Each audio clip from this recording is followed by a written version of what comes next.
Psaume 33. Malheur sur malheur pour le juste, mais le Seigneur chaque fois le délivre. Il veille sur chacun de ses os, pas un ne sera brisé. Nous voudrions tous que Dieu nous protège de tout mal. Délivre-nous du mal, dit la prière du Notre Père que Jésus nous a apprise. Et en même temps, il y a des passages dans la parole de Dieu qui sont déconcertants par rapport à ça. Notamment ce passage du psaume 33, « Malheur sur malheur pour le juste ». Seigneur, comment peux-tu permettre qu'il y ait malheur sur malheur pour le juste, pour celui qui est juste? Mais à chaque fois, le Seigneur le délivre, dit le psaume.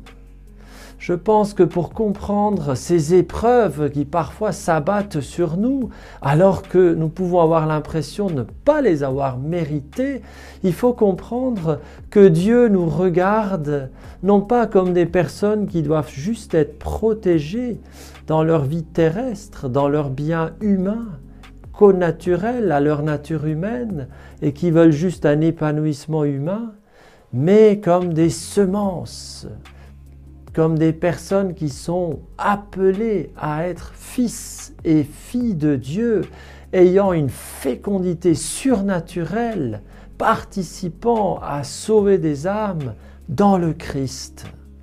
Dieu veut faire de nous des fils et des filles de nature divine. Et cela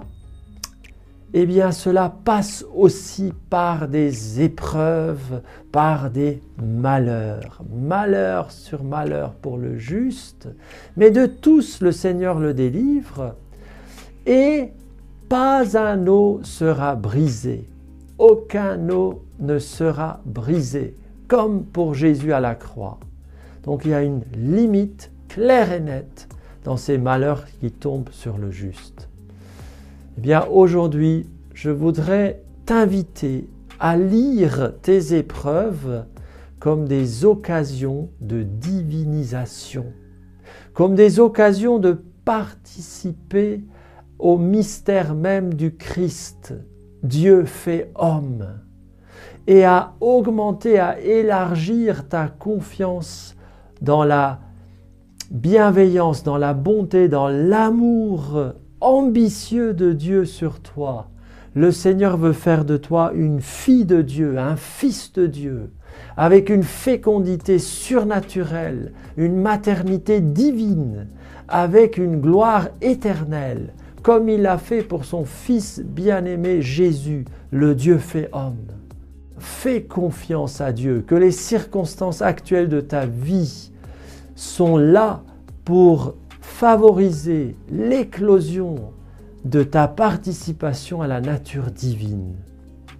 Merci Seigneur d'avoir des projets bien plus ambitieux sur nous que tout ce que nous n'aurions osé imaginer.